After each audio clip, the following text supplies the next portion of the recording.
When the day came, as had long been expected, that the people hung their gods, something that had not been expected was that the new ones who arrived to replace the old ones put the people immediately into debt for the burial expenses.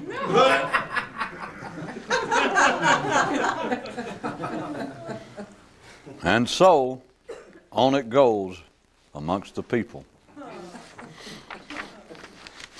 Anytime you talk about ordinary men, they'll take it as criticism. Of course, after hearing this, you could still ask yourself, what does fly better and straighter at night than a rocket-powered bat with AWAC? Some find the justice of reality more acceptable than others. But one thing's for point blank sure, reality finds itself to be just right. Which, of course, just helps piss off those ordinary men even more. Mein Gott, Herr Heimlich, is there no end to this? I sincerely hope not, replied Admiral Barnum on behalf of Bailey and all of his brothers.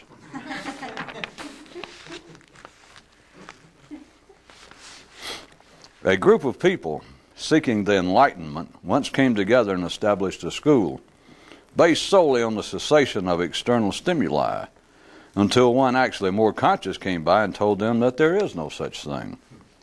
And the place blew up, scattering bits and pieces of whole lots of people, plus some of their personal belongings, all over the area. When he would eat too much, one man could hear himself think.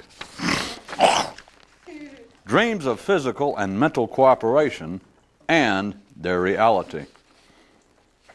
If the lion and lamb ever do lie down together, the whole jungle will shortly starve.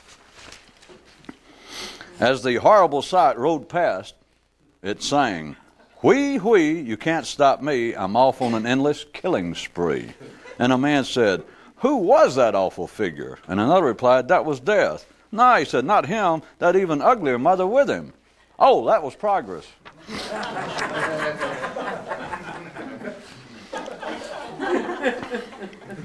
The great thing about dreams is just that.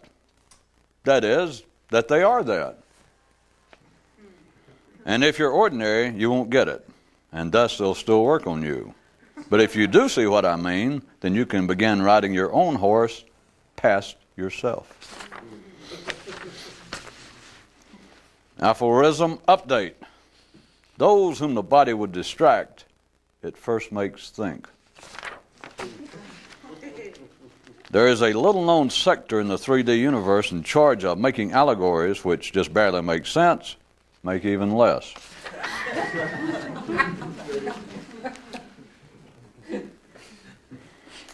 The situation of how difficult it is for the new to be accepted is exemplified by just how much more popular mystical thinkers become after they've been dead for a while. In the back pages, among the 900 number ads for phone fantasies was one that says, "I'll strip, you masturbate." And the man had to look back at the cover to be sure if he was holding a girly magazine or one of those manuals devoted to the improvement of one's intelligence.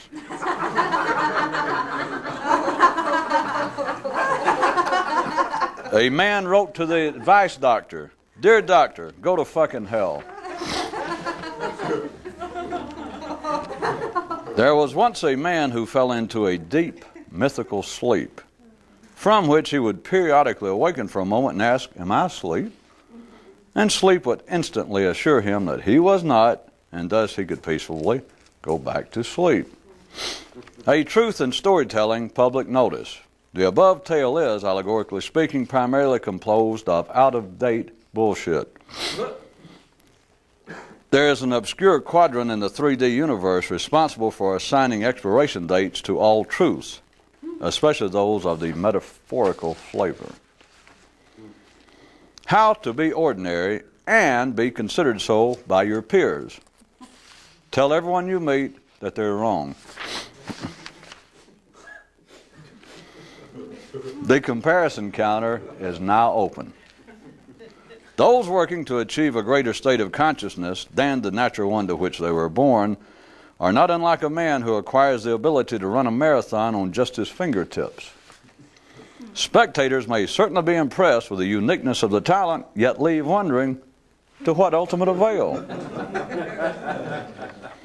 A man wrote the director of athletics, "Dear director, break a leg. Break two. Hell, break everybody's." Final score, mental gymnastics is not a sport for amateurs. One man, when he would eat too much, could hear within himself the allegories percolate. There was once a band of men who went out in pursuit of the elusive prize, and on the side of their car they painted a sign that read, "We're searching for the secret." And one day they passed a man who shouted out, "I found it!" and they tried to run him over. The importance of everyday life vis-a-vis the collective. Everything is meaningless unless it's meaningful to you. And if anything out there is, you're part of the crew. The distinction between those with actual potential and the mere wannabes can further be established by the division of those who do and those who do not understand the four words, "Bad luck is genetic." If you suspect that everything you read or hear might have a secret message, you could be right. And if you're convinced they do, you could be also. Life plays no favorites except internal to itself. Once he quit reading, one man's farsightedness improved. "Doctor, is there any way I could use that as regards the relationship between stupidity and thinking?" "Well, son, what do you think?" "I don't know, doctor. That's why I ask you." Once he quit reading, one man's farsightedness improved remarkably. The difference between the kind of life naturally attractive to neurons and the one to hormones is reflected in the difference between a man who wants everything just right and a man. There is a shadowy corner in the 3D universe whose job it is to sort of mix up the comparisons men may expect. Amongst ordinary, everyday, sane and rational people, a happy mind is one that is not beset by the unfamiliar. And a spokesman for men's bodies says, "Yeah, why don't you guys take a lesson from us?" Are you sure he was speaking for men's bodies and not the habit lobby? So what's the difference? Yeah, I guess you got me. Local rule number 8. When in doubt, ask a question. When for sure, shut up. In one mystical finishing school, once everyone had their graduate degrees, were enlightened, and on their way back to dive into the midst of everyday life, the final reminder they were given was to not be clever or cute, which, not surprising, was left for last since it is one of the damnedest. But two categories of men take the idea of an expanded state of consciousness seriously. Those who've had no personal experience thereof, and those who have but don't know what to do with it. And the court jester said to the royal prince, well, that about covers that. Alonzo wrote to the official government agencies and local authorities, "Dear sirs, please be advised that Alonzo P. Gruntrapper is dead. And even if he not, he wants to be considered so." The natural assumption is that there are others who know more than you. A mystic is an unnatural person. One man said to his mind, "Name a subject, any subject." And it replied, "You've got to be kidding." How to stay awake while driving all night in a warm and comfortable car. It's simple. Don't ever let your car get warm and comfortable. And now some cemetery health news. If you kick all the dirt off of you, well, sure, you'll be cold. Familiarity doesn't merely breed contempt, but also brain maggots and peaceful sleep. Helping the stupid back to their feet when they've tripped again right next to you has got to be one of the dumbest things you can do. Helping the stupid back to their feet when they've tripped again right next to you has got to be one of the most dangerous things you can do. There is, in fact, no sequence or linearity in a 3D universe unless you think there is. The excavation of new neural finds and the limitations of ore distribution. Even among mystics, there's the danger of overworking a mind. Mine. Aha, Professor Kincaid, is that the reason 'tis so common to hear of those more awakened killing themselves over and over again every few years? Men continue to embrace the idea of heroic figures who are as honest, decent, and honorable in private as they are in public, for a reason so simple and obvious that I don't have to tell you what it is. The closest thing there might be to an actual mystical group would be some individual potential mystics hanging out together who have no interest in being part of any group. The city and man's urban life of speech. The purpose over there is twofold: to convey emotion and withhold information. An allegory that doesn't mean anything and one that does are all the same to a man who understands what allegories are all about. When it finally comes to matters mystical, transcendental, and of real value, the only teacher is originality. Everyone lives by the do or die method, but only the more alert are aware of it, and thus able to avail themselves profitably thereof. Local conditions told a bunch of guys on the corner, if life had wanted to be fair, it would have been fair. And a few there, still neurally active, knew and were the place where such theory and reality meet. Back to believe it or not. Yes, I believe it. The 3 lines of talk that I made up of literal, and metaphorical, and symbolic, which of course the last 2 can all be seen. Well, first I want to be sure where we picked up last time. And for you people who may just be tuning in, well, no, this is very specific. Not that. Well, I want to be sure that people who may have just walked in here off the street for the free beer and queue we got here, are those who on TV land who might be just tuning in. Is the whole idea of trying to in some way increase your consciousness, which is a physical, right in the nervous system. The most important thing when you're trying to bring this out is to have those hand gestures right up against your head and go like that. So I just, don't forget that now.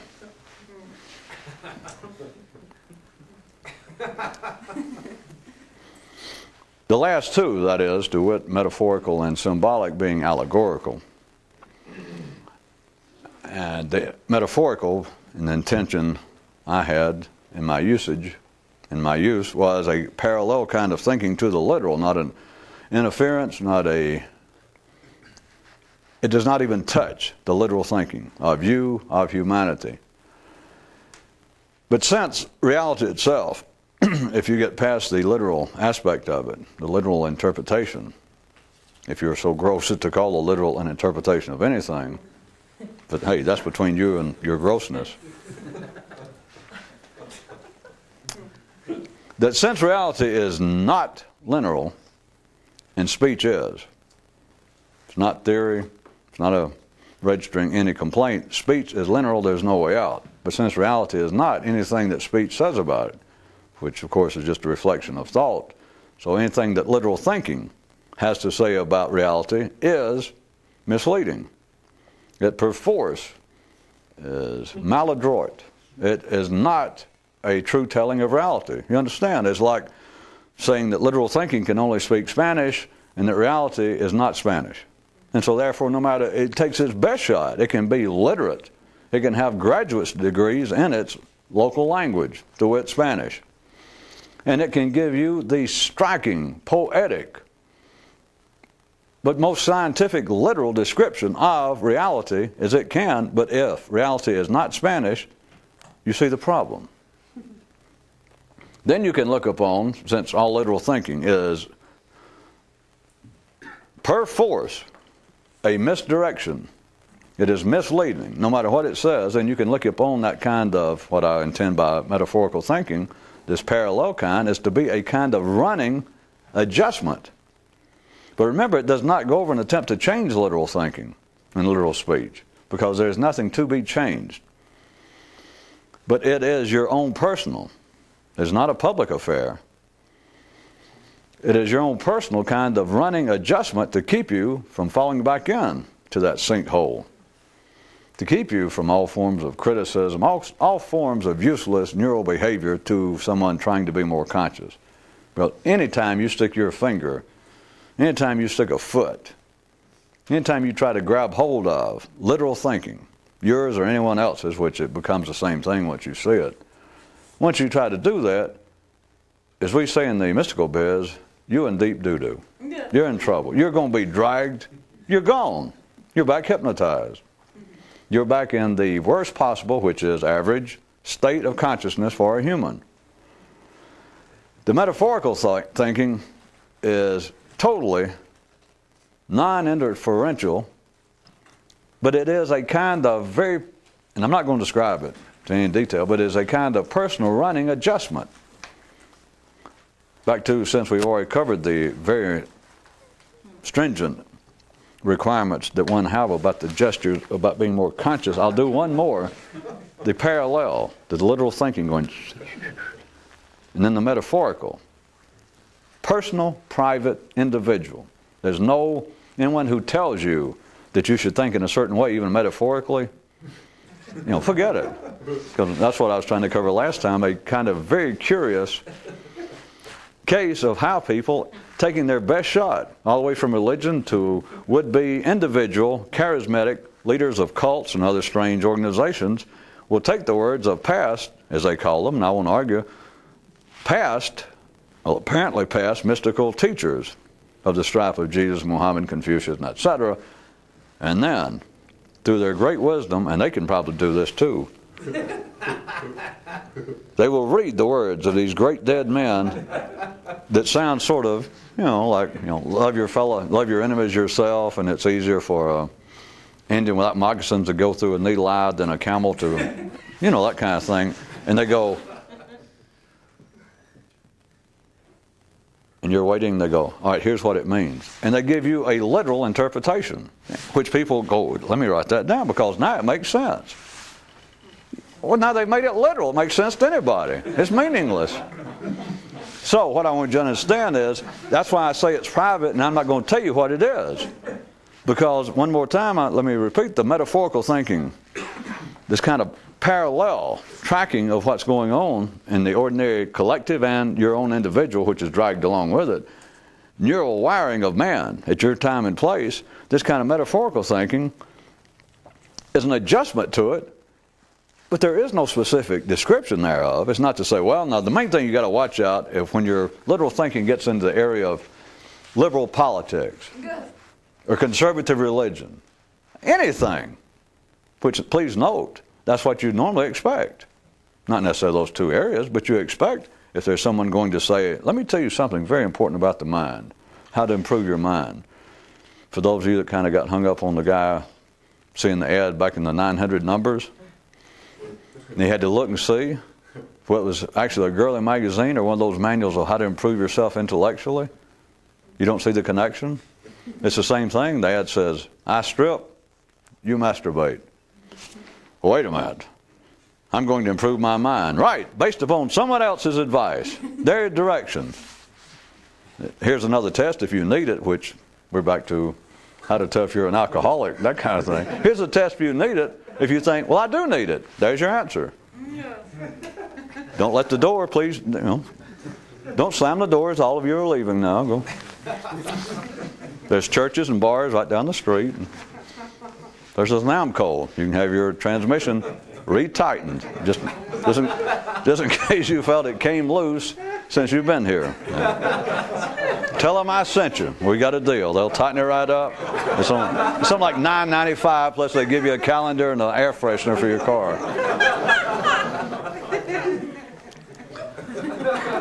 It is a kind of running adjustment, but it's not an adjustment on the basis. There's no good term, so I just made that one up, sort of. It's a kind of running adjustment, but not on the basis that literal thinking is incorrect and got to be changed, remember. It's not actually changing it. It's your own personal adjustment of what life is actually talking about. Everybody else is saying, well, look over here, life's saying so-and-so. And if you know anything by now, you know that whatever ordinary minds say is, at least in part, we can start there, can't we? In part, fallacious, questionable, oftentimes misleading, sometimes incorrect, a whole lot of times blank and brick walls, just all kinds of, I mean, you knew that before you got here. You didn't need me to tell you that. So it's not that you're trying to change that, but it's like your own personal readjustment. It's kind of a fine-tuning to the transmissions life is sending out neurally, as I've tried to say before. And there's real stations that everybody else hears, the literal stations are still coming in, but they're subcarriers. They're little side bands. And you just never, if you just fine-tune it a little bit, suddenly you hear them playing the top 40, which is literal thinking, and suddenly you realize, beside that, they're playing another one. I say they, it's almost you doing it now, if you ever want to take any credit for anything. Because you are now, by thinking, and what I mean by metaphorical, it is a running adjustment of it, just for you personally. Now, I know the word doesn't fit after I even said that you're not trying to change it. You're not changing that, but it's now you're thinking simultaneously.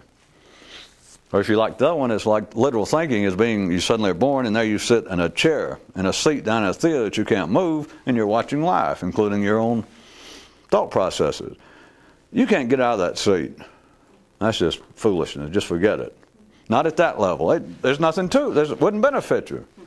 It is then, metaphorical thinking is like now, you're also simultaneously, you now are up in this balcony. The people down on the floor don't even know the balcony exists. Ah. You like that? Oh. Well, I figured if you'd go for that, you'd go for...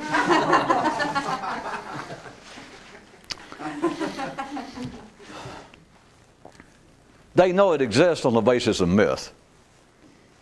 It's at the heart of religion. It's the best they can make out of myths, even when they don't understand it's myths. It is all of the myth-based are fairly, or should be fairly obvious in passing, of myth-based stuff, of all the everything from fairy tales to the actual religious myths of Norse, Greeks, and all the areas of the world, and to modern day Star Wars movies and Western heroes. And of course, obviously, the religions. If you were interested in that, or believing that somebody like Buddha, and even the term is translated Buddha mind, a more conscious mind. In that sense, they have a kind of mythical picture. Many people, and would admit, yeah, it might be possible that there have been a few people that in some way are plugged in, or they think in a different way. All right, that is what I am now trying to picture, trying to show you that you're now simultaneously in the balcony, and you can do that. I mean, it's not all that metaphysical to say that you can split up your mind and be two places at once. People know that. They just don't know what to make of it, and they turn it back into literal things. The subconscious mind, talking to yourself, right brain, left brain, carnal spirit, more godly spirit, and of course the ultimate being amongst the crude and simple, God's talking to me.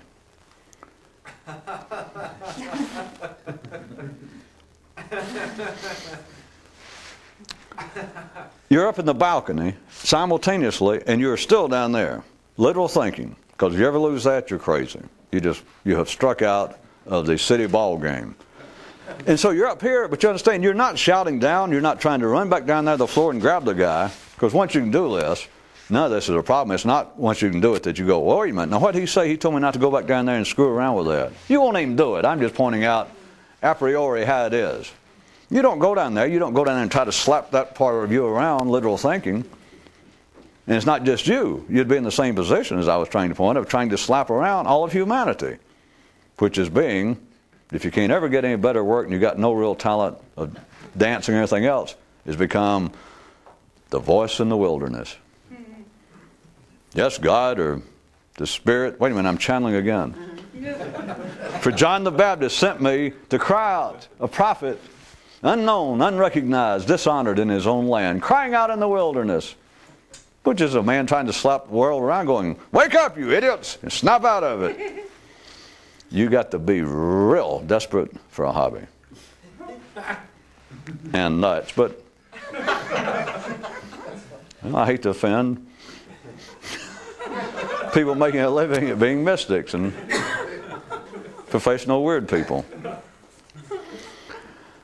You do not interfere with that, and you do not go down where I was, you recall. Not only do you not go down and try to slap you around, you know it then when you can do this, but you also understand you're not just slapping you around because you no longer are that parochially vain, which is what ordinary humility is always they got it almost backwards. Well, they don't. Life makes you take it backward. But that is a kind of supreme vanity to think that in some way I could have been subconsciously, subconsciously, perhaps misled. Perhaps I was wrong in some of my views toward life. Perhaps I was wrong.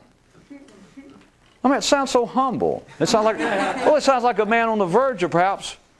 In fact, they got axioms to fit that. That an intelligent man is a man that knows how little he knows. That sounds great until you think, well, what kind of axiom is that? What good does that do me? Yeah, I'm stupid. And then you think, do I feel better? Are you taking the AA test? If so, I'll answer that. Do you feel better? And if a man goes, yeah, then there's the answer. Yeah, you're stupid. No one got lost, did you? Do it again right quick. That was worthwhile for some. I won't name names. But it's like ordinary people. That is a sign of intelligence. You know that. That's very common. And it's common for a man with graduate degrees, with credentials in some intellectual field, that in the midst of an interview or a conversation, he'll go, well, yeah, I know that I'm considered to be, I know they say that I'm one of the leading experts in contemporary Western philosophy. But it's nice. I mean, it's sweet that they call me perhaps the most intelligent man. But the only intelligence I have is this. As great Socrates or Plato or Fallacious said. Yeah. Don't you Greek scholars write me? Especially those of you that can't write Greek worth a damn. But the man will say, yes, it's sweet to be considered intelligent, but hey, my only intelligence, as dear Plato, whoever it was, said, my only intelligence is knowing how little I know. Huh? Well, of course, I'm sort of hamming it up, but that passes consistently throughout history as a sign of a real intelligent person. Think about it one more time. I've got to back up. I enjoyed it. A man says, yes, I'm stupid. Besides assuming he's somewhere that they will dance with him and go, well, isn't that a sign of intelligence? Back to the individual himself. If he says, well, yes, I know very little. I'm stupid. And if I say, well, do you feel better for it? He doesn't need to take the test because he goes, well, yeah. And he's right. He is stupid. Does that mean everybody got the first time or you still don't get it? Or, of course, always the third one, you don't want to get it. Yes? Oh, man back there said he'd still prefer to take the "Are you an alcoholic?" test. I don't blame you, sir.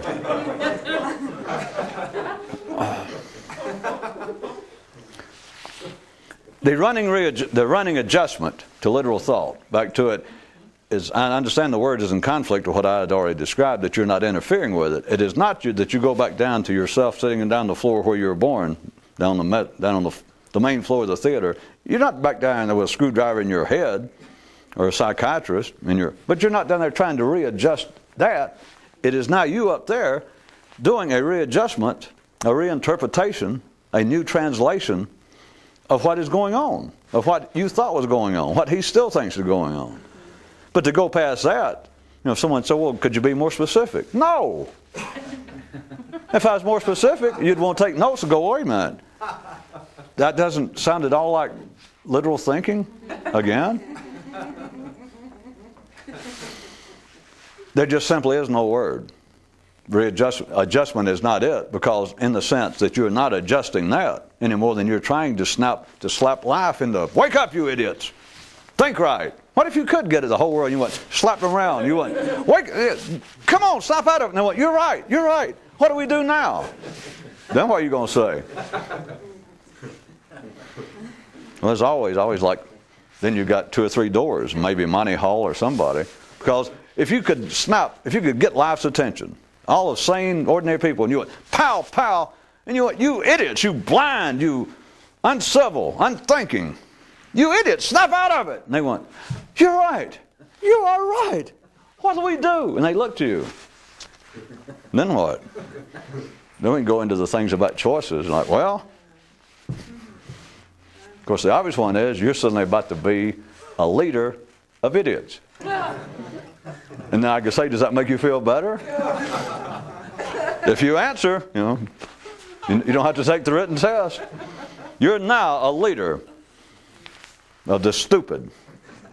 They're now looking to you for leadership. The whole world, you already established they were stupid a couple of seconds ago. Of course, an ordinary man, he wants to forget that couple of seconds ago, because now if they'll holler, you're right, what'll I do? Then he forgets that they're all idiots. Then he thinks, hey, I'm going to make a living out of this yet. Bring me my turban and robe. That they're all going, what do we do? You're right. You made us see the light. You made us realize our own stupidity. What do we do now? The first choice, as I said, is you suddenly become leader of idiots. And that's into that. The one would be that you realize, uh-oh.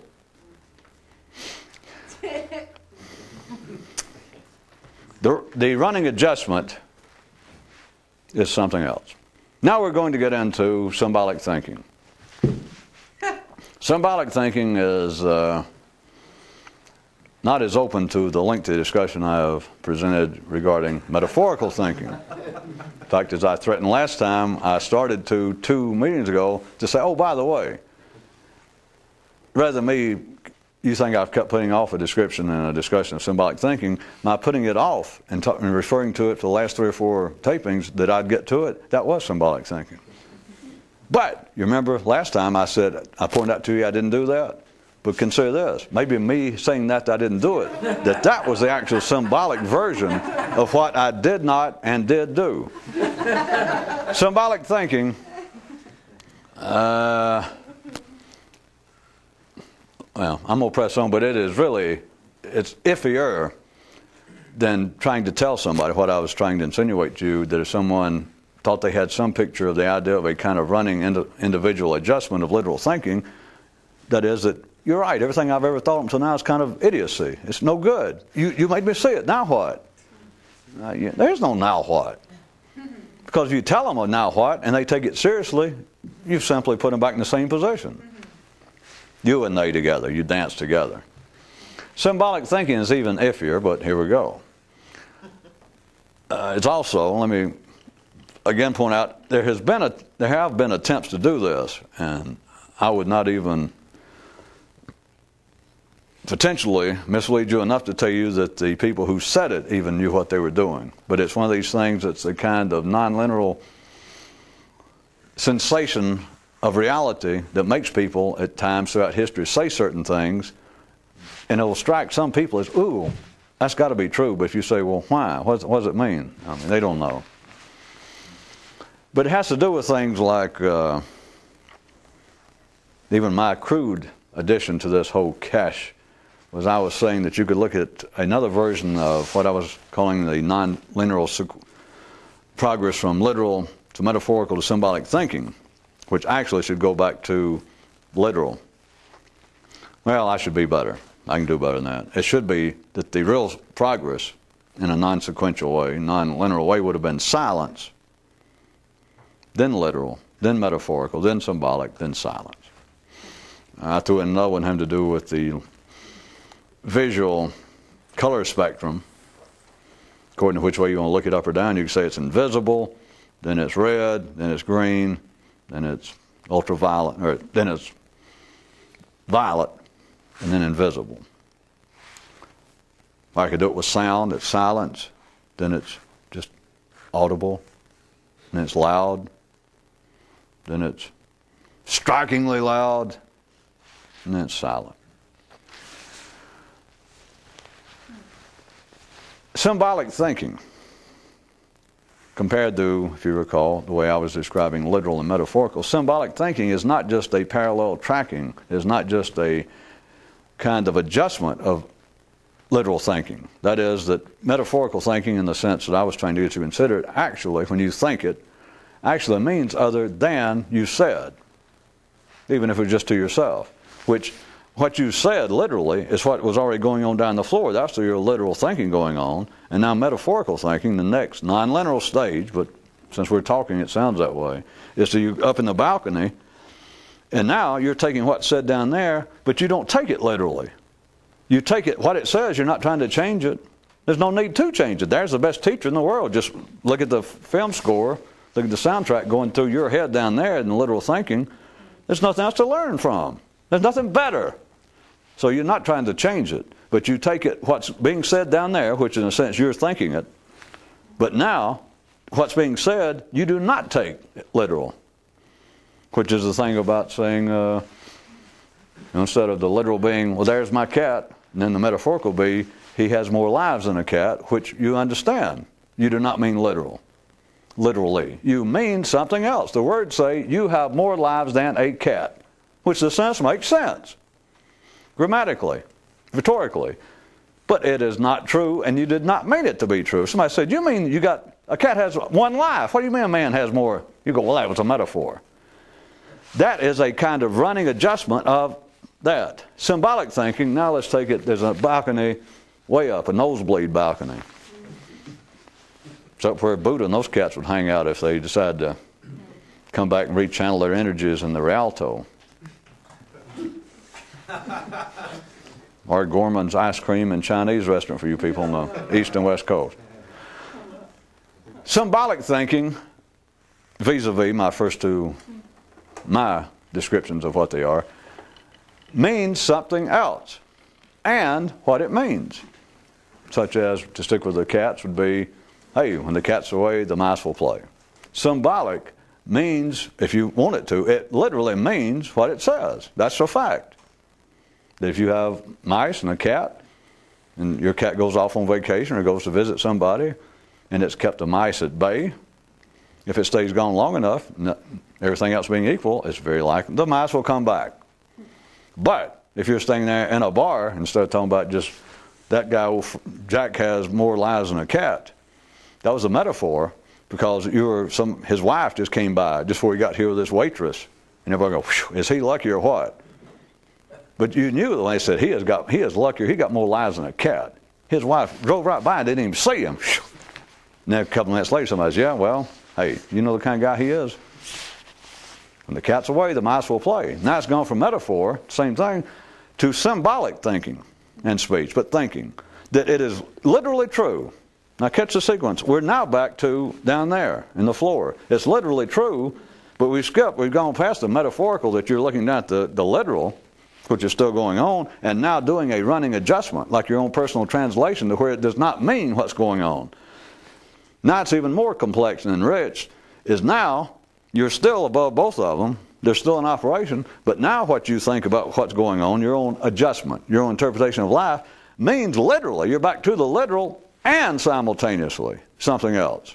Not an adjustment of the literal, metaphor takes care of that, metaphorical thinking, kind of an interim. The symbolic takes just literally what's going on, no adjustment, and it means that, but it continually, instead of a running adjustment, this kind of parallel running and adjusting and translating the literal into something else, that's still going on. So remember, I don't have three hands. So we got the literal, we got the metaphorical, and then we got here the symbolic, which is taking it all to another level. That it literally means what's going on, and it literally means something else, if you'll pardon the stretch of words of the last part. It means literally what it says, and means something else entirely, which is real hard to describe, isn't it? But what I was trying to lead it all to, and even warned you in advance, is into originality of thought. Because that is what symbolic is getting close to, and I may just drop the whole description there for a while and get into originality of thought. Because the literal is not original, and you surely got some inkling of that by now. I've kicked it in every kind of direction and held it up backwards and sideways and pulled its pants down and pulled it up over its head. Talking about Philistines and middle class and all that, and as you know, it was not an attack on that, but it's an attack on you internally to believe that anything you think that other people are thinking, pro or con, if you think that is worthwhile, you belong down there on the floor with your feet stuck in the milk duds and sitting on sticky seats where everybody in the world has spilled drinks. We're talking about a yucky, messy, second-handed place. You know that. People are loud. Somebody's always got their foot in the crack of the seat back there, you know, pulling your pants down. There is no such thing as a originality of thought down there on the floor, which is one reason men have so-called education. Because it gives the illusion, we're back to this, life knows that there is no such thing as originality in the individual, in the collective human nervous system. It does not intend there to be. It would be too dangerous. They simply would be useless anomalies as far as life collective was concerned. Men, at a level that I can't describe, ordinary people would say at an unconscious level. It is a genetic level that even collectively men know there is no such thing as originality, which we are back, I've hit it before, whether you catch it, that life presents things in a manner that is almost diametrically as opposed with an ass backwards, such as intellectual, sophisticated people look you dead in the eye, dead in the camera, dead on the printed page, talking about something that almost sounds like they may have some insight, and they get right up and say, in fact, what this tells me is this, and they'll look dead in the camera. I'll use TV land, since that's our great communication system now. Go. When we think about the ways in which the nuclear family is beginning to fall apart, and how it is that our children seem to be in such danger, I am struck again that we all know it takes a whole village to raise a child. That they look and you can see them pause, that it's not like we could say, well, anybody that falls into the trap of using cliches, it just shows what a limited intellectual vocabulary, how little they have to call upon. Watch this. Like, nay, nay. That could be. But no, we're not talking about some guy staying around in a bar with a 6th grade education and for whatever reason is trying to pass for being, maybe he thinks he's channeling for William F. Buckley when he's out of town. We're talking about people recognized, people in suits and ties, people, cabinet members, sociologists, psychologists, good, or the backbone of civilization, and they'll come right to cliches. It's easy to say, well, they're not thinking. It's a weak moment. No, what I want you to see is, it is proof. It is proof. And they feel it. They go, well, and it's like, I'm going to join in and show you people, and they will use a hackneyed cliche, and yet they look directly at it. And if you're ordinary, and you're going along with it as you should, because the herd, and whoever's temporarily in front, the head cow, everybody is dancing, everybody's in step, or else the civilization, that local area is falling apart intellectually. You understand, they will say something absolutely devoid of any thought, any originality, which is the only kind of thought there is, but they will take that which is the epitome at the time of non-originality and go, it's easy. It's easy to blame others. It is easy to try and pick out the government's fault or how religion is coming apart. We're simply going through difficult times now, and children are carrying the brunt of all the dangers out on these mean streets. But it has become the point that is not simply the lacking role model of a father figure or a mother figure. We must now assume a kind of collective responsibility, the more we're living in this global village that we like to call Spaceship Earth, that we now are almost all connected, at least allegorically, through the great super highway of information highway. But it's become the point now that we are indeed, as was promised thousands of years ago, our own brother's keeper, because we cannot allow our children just to end up inside the cold, uncaring machinery of our judicial system, which is not working. I am struck again. We must face it. It is not just one person's responsibility whether the father or mother is here. It takes a whole village to raise a child. I picked the wrong one. I was trying to take a cliche that was a little more up to date than others I could think of. But it's still, by now, a cliche. Fairly recent one.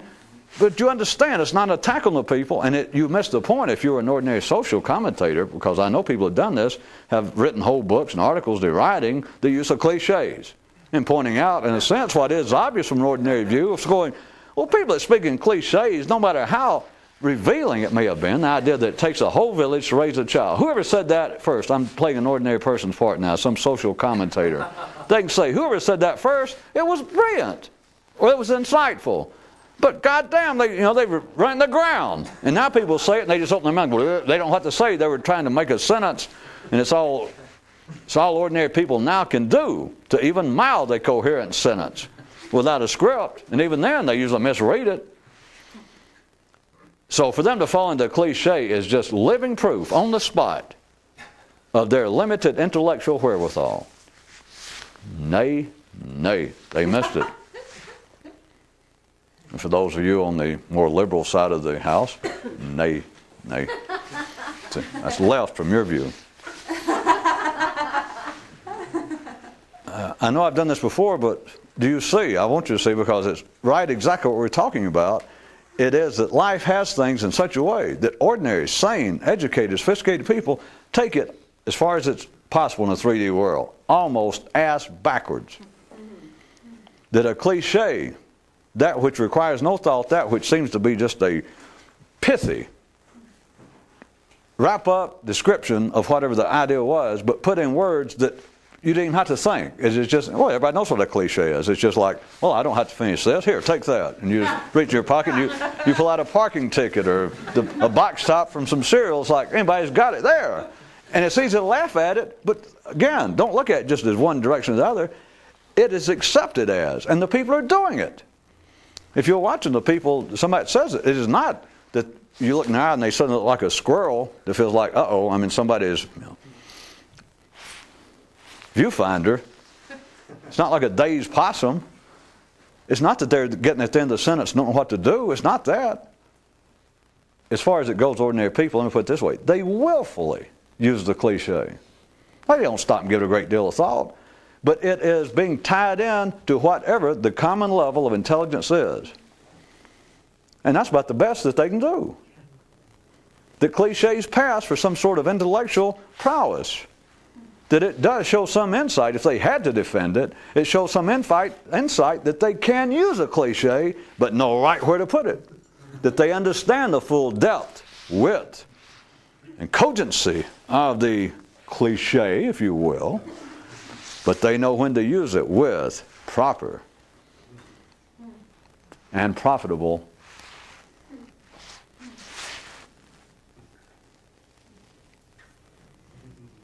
inclusion. Going to leave that, but just remember that it is going on. It could be called something else, but cliche is the easy way. That cliches, living examples by their own dictionary of non-thinking, of the repetition of an example that is no longer even involved, which is what a cliche is not even involved with anything resembling. They're not trying to pass it off. They're not saying, well, wait, I just thought, let me put it this way. And they didn't take some cliche and be dumb enough to pretend that they just wrote it. They quote, as far as possible, quote, knowingly. They're making a speech to get to the end of the sentence and then sort of cut their eyes at the camera or the crowd and go, like you and I both know there's going to be a cliche. And then they go, ba ba ba ba ba, da da da da da. And the people will sit there and go, God, can he make a point or what? Do you understand? A point out there is something that's familiar, something that's expected, but it passes for more than average intelligence.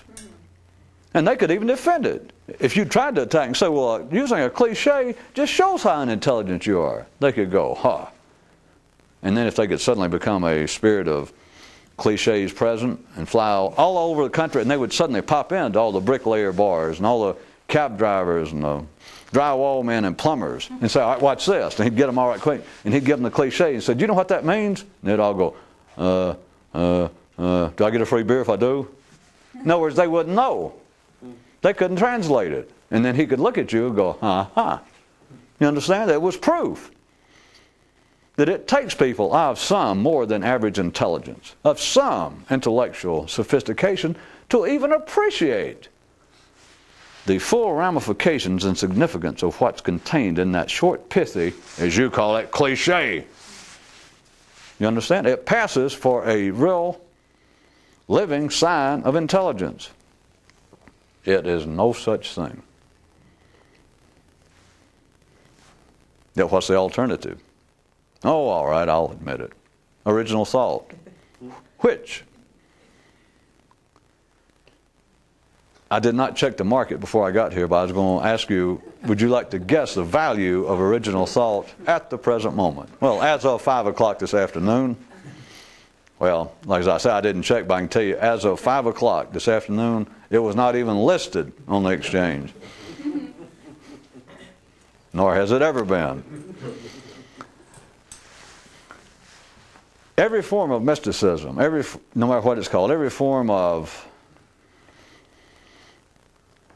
metagnostic, transcendental thinking, all forms of enlightenment, all the experiences ever described of enlightenment, of the awakening of consciousness to another level, no matter what it's called, every spiritual, psychic experience that men have described, to then describe it at the level in which it is deservingly described physically, that it's a matter of the brain.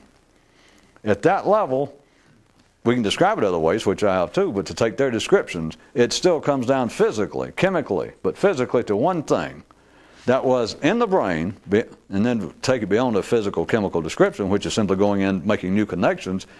It was originality. Everything that, it's not the only description, you understand, we all know, but anything that a Jesus did, everything that Abraham looked around and went, what the hell is this? And realized the folly of what was going, remember, folly is not external. He simply realized, for me to go along with that and think this is thinking, whatever's going on, for Lao, Confucius, Muhammad, everybody, to describe it at an intellectual level was, they suddenly had original thoughts about what was going on, which is just past symbolic. They have now, original thought eats up literal, instead of worrying about the milk duds down there and trying to get something to nibble on while you sit there for 68 years watching the movie. Original thought, you don't have to worry about finding popcorn and what they put on it. You eat the literal, you eat the metaphorical, and you eat the symbolic. I'm telling you, when a man eats too much, he can hear himself think. Because then you understand where think comes from. Pardon me. Everything that... we're out of time, so... but I've already hit close to this a few times back, but...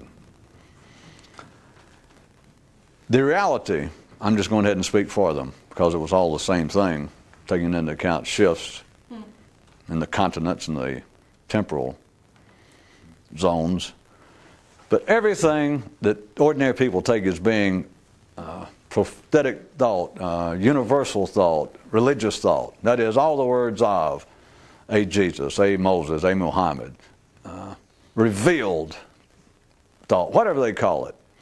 Now, forget what the words are for the moment. But let's just take a Jesus or a Mohammed or a Buddha. Now, his words came out something else, or else it would have been gibberish, and he would have known it. What he saw and what he thought was, let's all say it starts with an O, original.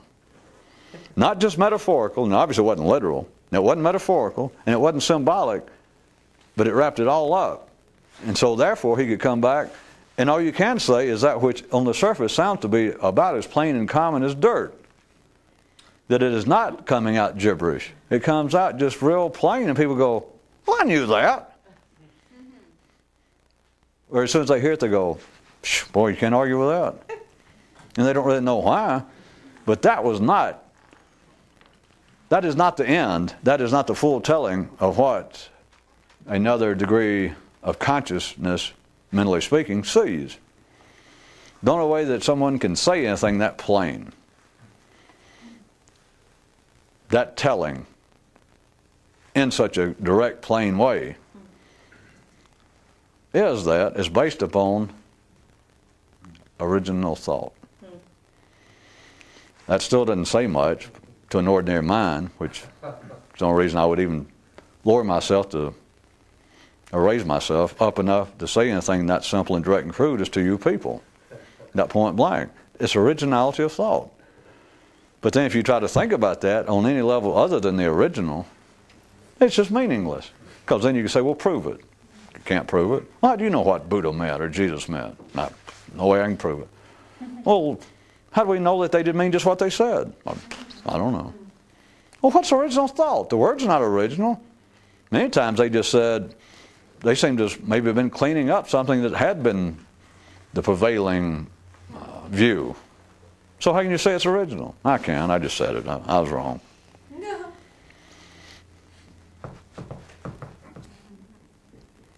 There is but one teacher.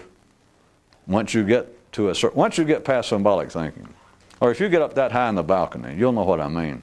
You get up there, and there's really nowhere else to look. I mean, you're up and you know your head is right up there on the top of the ceiling of the theater. I mean, there's nowhere else to go. Not in the sense you always thought. You look back down there, you see you down there on the floor, you see you in the first balcony, and now you're up here right against the ceiling. There's nowhere to look past that except to originality, which is where it's all headed anyway. That is, in one sense, a full description, a full telling of the experience of enlightenment. I tried to give it to you. One way is like the aha experience. I know Buddha and everybody else tried to call it things, or the people after them, and I told you the kind of experiences go, ah. Because somebody pointed to me, maybe we should just bring it really up to date and call it the Homer Simpson experience. So I need somebody who can do it good is the, what is it? Do. Maybe that's it.